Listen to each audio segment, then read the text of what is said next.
Some die young, some die old, some live on forever. Think of me how you will.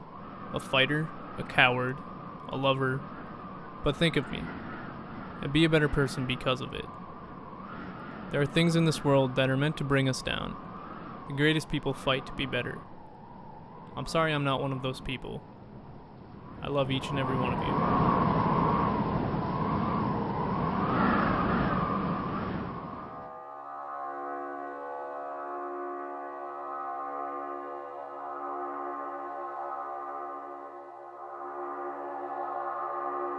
I was born to a drug-addicted, schizophrenic mother and an alcoholic, drug-addicted father.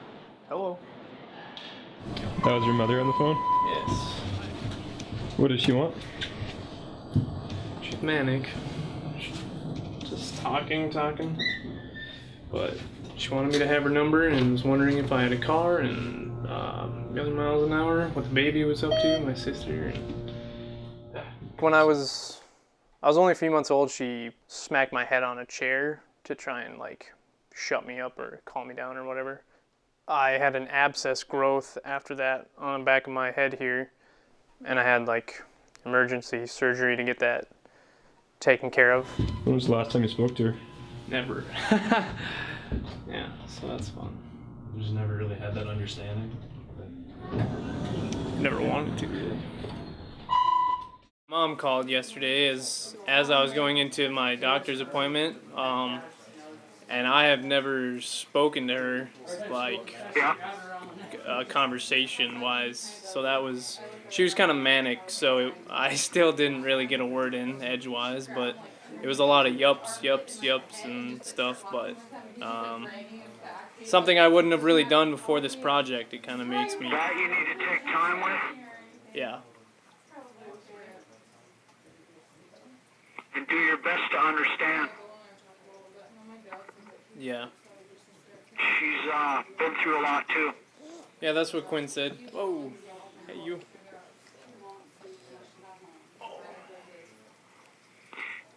The reality of it is, look at the beauty in this world because of her.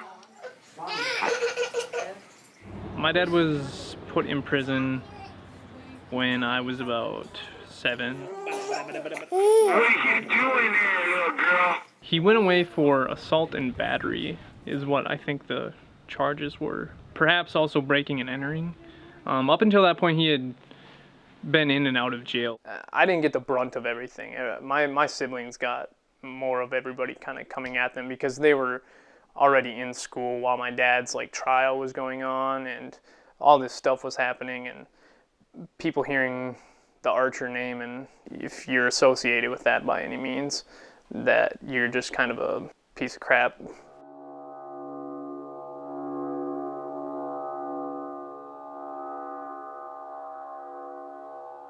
How does it feel being in here?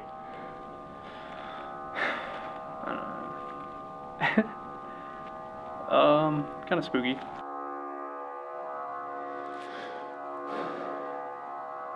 The woman down there, when we were standing there, she's a prosecuting attorney, DA, and I was hoping she wouldn't ask my name or anything. Why is that? Judgment, I guess. I look a lot like my dad. I always worry when I'm around people I know that are in those circles that, they're not recognizing me and stuff, so. It just kind of makes you feel less than, I guess. It makes you feel like you're tainted. You kind of infect other people with your life, your personality, your problems. And that's kind of early on when it started that, I didn't bother people with my problems. You try and hold up this bravado that, we're just people, and it hurts. You just can't hold up this shield forever. And I just, cold turkey, everything, I just stopped feeling. I stopped letting any emotion out.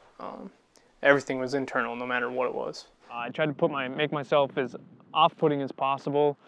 Listen to music, had headphones in all day, didn't really pay attention to class. I either failed the class or I got A's, whatever I felt like doing.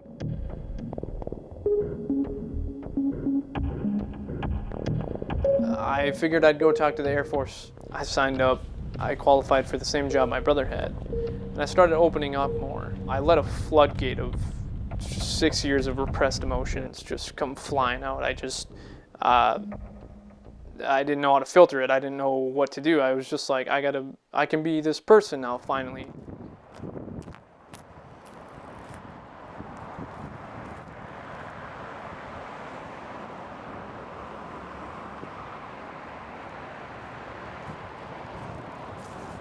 I log on to Facebook. I'm just scrolling through and I see Kent's sister post a status that says, "Hey, hello everyone, at 5 p.m. my brother Kent died."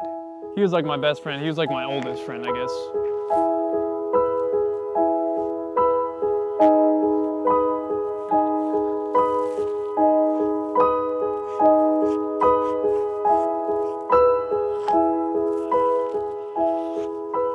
Dylan came and he was part of the funeral. And after the funeral settled down, it was me and Dylan and another friend from Detroit Lakes that Kent graduated with, and we were just sitting on the couch. I asked Dylan if I could be another mom to him, and he said yes. I clung to her from that moment, like she was my structure, my base for everything. The military's coming up now, and I've got to go do this now, you know, and I've got to be strong, and all that stuff that I kept kind of pushing away, that, you know, doubt was just louder than ever. Deanna helped me, you know, take a lot of that away. I didn't have to think about a lot of stuff. I just liked being around them. She drove me to the airport a few months later, and then the real party began.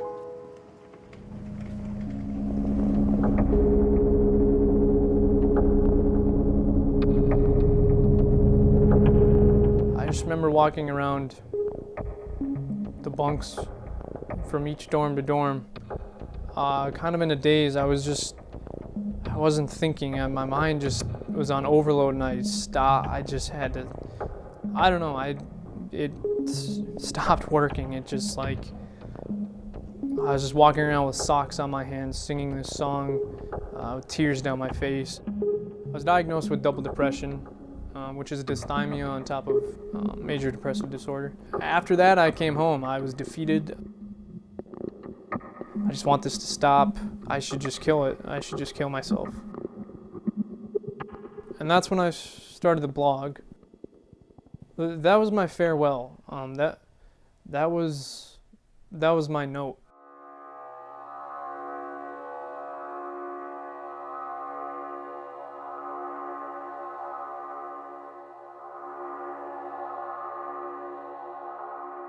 When I became depressed, and I think that it had to come out. I had to write it.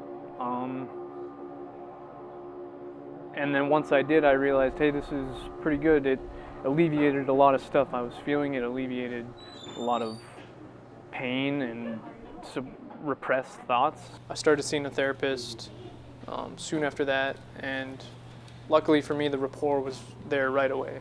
I was slowly realizing that this is what I have to do to be happy. This is what I have to do to let go of everything, is that you have to get it out. You have to put it somewhere. You have to let people know. They can only help you if they know what's wrong. There was just a lot of feedback from people I didn't think even noticed me. From that, I realized, hey, if these people are paying attention to this, you know, perhaps other people will as well, and maybe I can reach out to somebody feeling the same way. Tell Dylan. Yes? Yes. Tell Dylan what? Hey. Hey. I'll talk to you later. All right. Love you, man. Love you too. We learn through storytelling. We tell stories on a day-to-day basis. Hey, honey, I went to the grocery store and bought this. We tell stories. It's natural to us, I think, and thanks. You let me tell mine.